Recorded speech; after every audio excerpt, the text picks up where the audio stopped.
Today I might appear a bit spoiled, but just bear with me. Hi my friends, welcome back to my channel. If you're new here, I'm Casper, the boy diviner. Today I wanted to talk about my deck production pet peeves.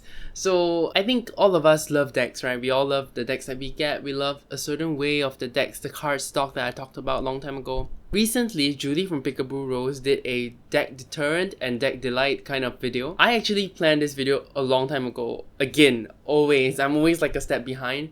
And because I haven't planned what my delights are, I wanted to get this done first. And these are all my pet peeves for deck production. I'm not talking about deck art, which, if you're doing a VR to Julie from Peekaboo Rose, she talks about the deck art, anything about the deck, what delights her and what deters her. Today, I'm just talking about pet peeves, things that I don't understand why production, I don't understand why publishers do it. Maybe there's production issues, maybe it's for convenience, maybe it's cheaper to do it a certain way. But today, I wanted to talk about all the decks that I feel all these pet peeves for. My first pet peeve, even though it might sound lame to all of you, I live in a tiny apartment in Singapore, and then apart from that, I live with a family of 4. You know, this is all I have. This is all the space I have. So big boxes like the Marielle Tarot does not do well with me at all. I don't enjoy big boxes like this. I know why it has to be a big box because of the book.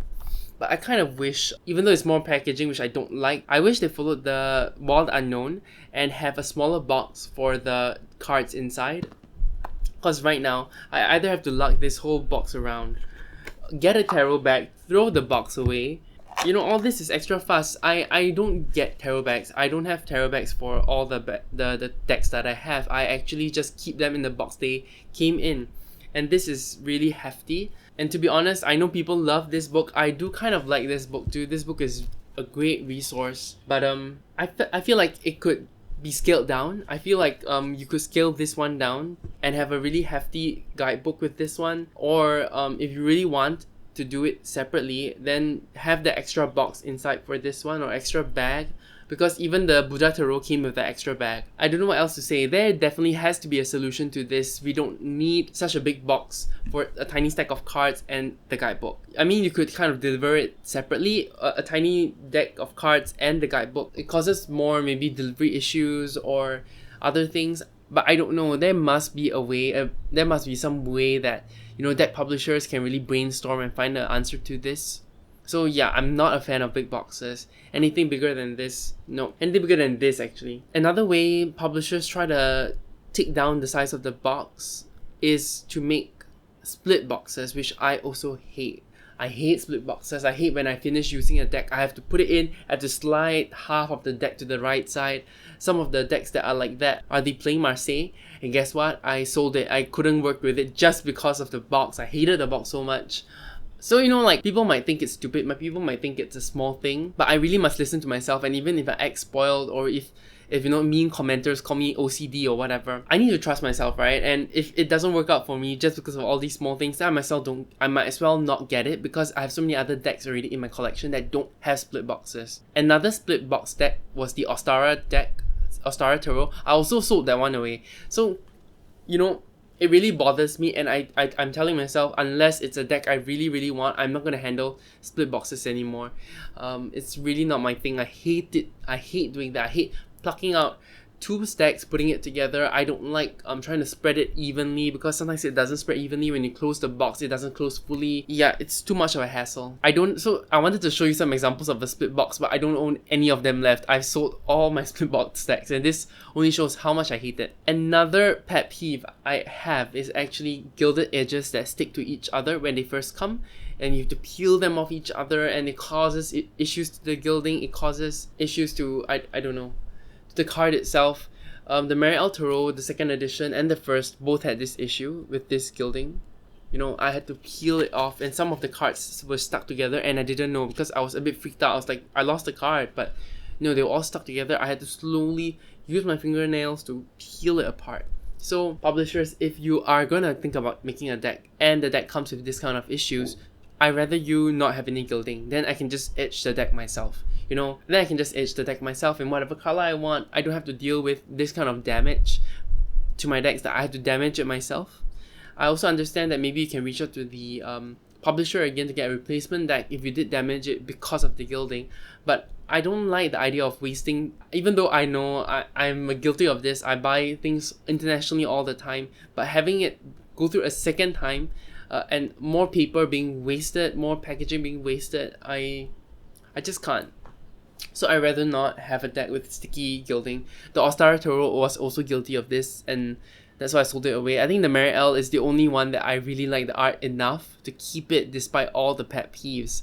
I did think about selling it a while ago, I think in my deck declutter, but I since kind of changed my mind, sort of, for now. Another pet peeve of mine is rose petal finish decks that are really thick. So there are 2 of them in my collection right now. I'm still working with them. I do like the art enough, and it's not so much of a problem like the others that I talked about. I just feel like it's a combination between this rose petal finish and the thick cardstock, because when it's a thick cardstock like this one, the Children of Littero, the True Black is also like that. Taking them out of the box is really hard because it is so wide. So I always have to tip it like this. I can't just, I don't know. I don't know what I'm talking about, but anyway, it just makes me feel uncomfortable shuffling it also when things get stuck to each other. I think Mistress Ray told me that sometimes rose petal finishes do ease and they do become easier to shuffle. I just have to work through it. I know it's not ideal for me, but I think I can still work through it because the art of this one is beautiful. The True Black is also gorgeous, but the True Black also has like little spot gloss on mine, so I think it makes it stickier. I don't know if it's my own imagination, but yeah, that shuffling experience is definitely not my favorite. Another pet peeve of mine in deck production, and this is, it could be related to the art, I guess, or the art of the deck, but another pet peeve I have is when the court cards are numbered 11, 12, 13, and 14, because that doesn't make sense to me at all. Like, tarot-wise, it doesn't make sense. Numerologically, it doesn't make sense to me. If you do have correspondences for 11, 12, 13, 14, okay, sure. I accept that. I'm glad it works for you. It doesn't work for me. Like, we have 1 to 10, numerologically speaking. We have 1 to 10 in the Tree of Life, so we see, Keta as 1, Bina as 2, there's so much meaning to the numbers, and then you label your court cards not by the names but by numbers, 11, 12, 13, 14. One of them that does this is the Primordial Tarot, and because of that, I'm kind of over that deck. I'm more than likely to rehome it. I'm just looking for a good buyer. It's so lazy to actually put up listings and things like that. I'm such a procrastinator. And that's about it for my deck production pet peeves. It's a short video. I don't really have many pet peeves that really come to my mind right now. I planned this video, so I do have like certain pet peeves, but I think that's about it right now. I do have one more. I just forgot, but it's a really quick one. I don't like gilding which is like glitter looking because it often falls on my hands. That's not a thing I want, in my house. So no glitter. It just, please, publishers, listen to me, please. And that's about it. For my deck production pet peeves. A random pet peeve I have that came up recently is people calling feng shui geomancy, just because when white people or whoever entered China and they see how feng shui was being done, it is moving things, it's manipulating the space, so they call it geomancy. And I think they didn't realize also that there's a practice of geomancy, the dot one elsewhere.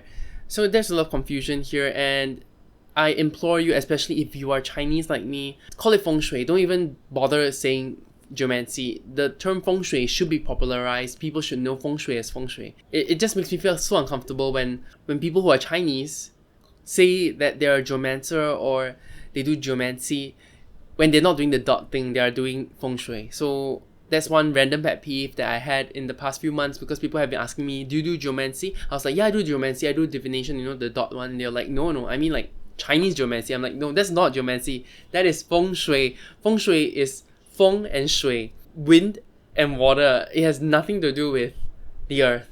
I'm so sorry. That was just so random, but it really peeves me. It really peeves me. Anyway, I look quite tired today. I feel tired today. I'm making a video. What is happening to my life right now? Honestly, like, I'm stressed, so I'm trying to blow off some steam. And I've been playing Genshin Impact, which is this new gacha game. It's terrible. Don't buy it. Don't play it. It's free to play. but you will spend money sooner or later. I have not spent any money, but I know I will sooner or later. So, well, that's a quick update from me. You guys have a great rest of the day. You take care. Bye.